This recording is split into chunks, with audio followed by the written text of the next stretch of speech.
So final game week is here before we enter the international break. Welcome to Happy 90. This is Miranik and we'll be talking about the game week 11 matches where we have interesting fixtures where sides in the top 6 are playing each other. Sides in the mid of the table will be facing each other, and at the bottom they will be testing each other out. How's that going to be? We shall find out once the week is done, but for now we go to the prediction part. So first match of the game week is Brentford versus Bournemouth. Home to Brentford and away game for Bournemouth, who have been playing pretty well in their last 3 matches. They face sides in the top 4 and got 2 wins, 1 draw coming against Aston Villa, 1 win was against Arsenal of course, and the last game week they defeated Manchester City. So Bournemouth away to Brentford, will still give it to Bournemouth, winning it 2-1. As for Brentford, they lost to Fulham, and before that they won, then a game before that they lost.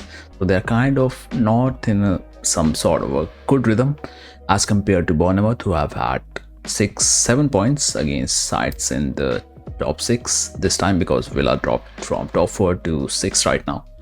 So a comfortable win should be there for Bournemouth, 2-1, 1 goal because Brentford are playing at home. At least they will score 1, so going to give them 1 goal for that reason only. After that we have Crystal Palace playing against Fulham. Palace last time drew their match against Wolves, 2-2 draw. Before that they defeated Spurs, which no one expected. But this time at home, and Fulham will be traveling to a stadium which is very well known for tough fixture to any side that's visiting them. So going for a 1-1 draw could be doing justice to the fixture via draw.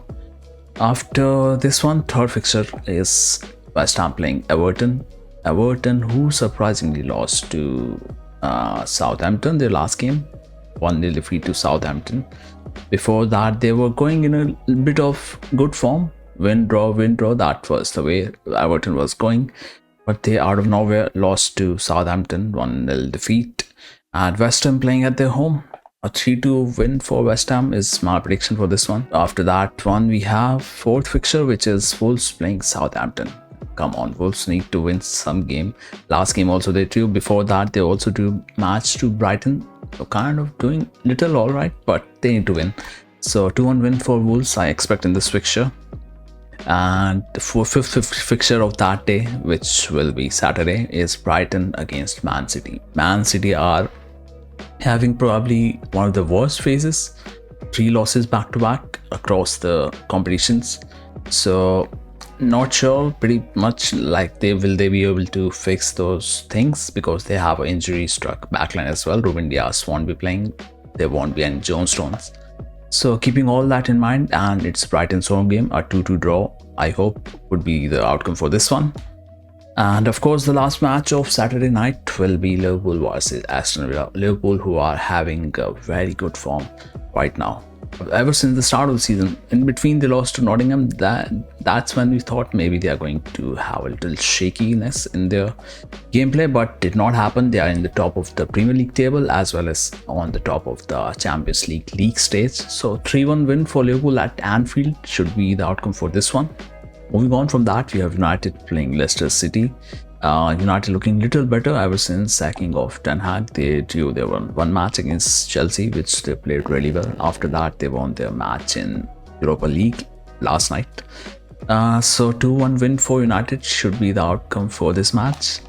After that we move on to talk about the sides who are in, one side is in the top 6, other one is not, but they performed little better in their last game against Arsenal, 1-0 win for Newcastle, so they can take positives from that and implement into the next match, which is Nottingham versus Newcastle. So Newcastle to be winning this game 1-2, 2 goals for Newcastle, 1 for Forest. Could be the outcome. Forest on other hand have faced the side in the bottom half of the table, that's why they are appearing in the top 4 right now, so they have to go through a tough test. Of course they do against Chelsea 1-1, but against Newcastle, who recently got a win against Arsenal, they might be struggling a bit. Forest losing this match 1-2 to Newcastle. After that we have 9th match of the game week, Spurs versus Ipswich Town. Spurs, who was still inconsistent, they lost a day back to Galatasaray in the Europa League 3-2. But of course, against side like Ipswich Town, they should be okay to win this. So a 3-0 win for Spurs, I hope, in this match. After which we go to the last final game of the match week 11. Chelsea plays Arsenal. Arsenal having a bad run of form going on there. They didn't do well against Inter. They previously lost their match as well in the league, which was to Newcastle United. Before that, drew to Liverpool. And the game before, they lost to Bournemouth. So they are not having a good run of games. In last 4 matches, they have lost 3 and drew 1. So as for Chelsea, they lost to Liverpool, after that won against Newcastle, and to their last match to United, they are kind of on the same page as Arsenal is right now. But keeping that in mind, I guess a 1-1 draw should be the result for this one, which wraps up the predictions of game week 11. What do you think about that? Let me know in the comments, and make sure to drop the like and subscribe as well.